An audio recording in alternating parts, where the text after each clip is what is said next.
A lot of people ask the question, how can a loving God send people to hell? And it's a really good question. See, the Bible describes God as a loving God, that God himself is love. And so it seems all the more confusing as to why God would send people to a place of pain. See, it's a question that lots of people have asked. It's a question that I myself have wrestled with in the past.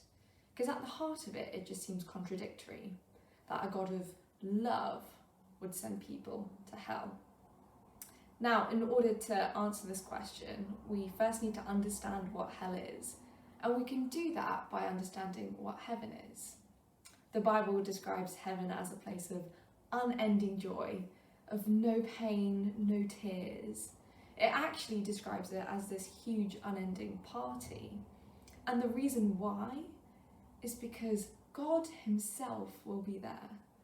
The great prize of heaven is to be with God, to enjoy a beautiful relationship with him. However, not everyone wants this. Not everyone wants to be with God or to follow him or to love him or to have a relationship with him. And God's not going to force anyone into that either.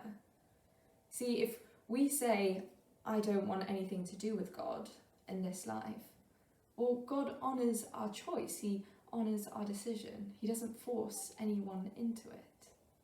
More than that, he must honour our decision because his justice demands it. All of us do various wrongdoings towards the world we live in, to other people, and ultimately to God himself. And so a price must still be paid for those wrongdoings. Now, all this being said, God still takes no pleasure in people being in hell. In fact, he longs that people won't be. So much so that he sent Jesus to come to this earth to live as a man, though he himself was God. And whilst he was on earth, he paid the ultimate price. He died on a cross, and on that cross, he took on all our wrongdoing, and so that we don't have to face God's anger at our wrongdoing.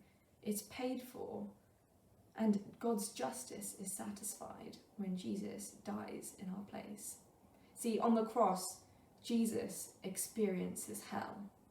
He experiences God's anger so that we never have to. Imagine that, a God so loving that he experiences hell so that none of us have to.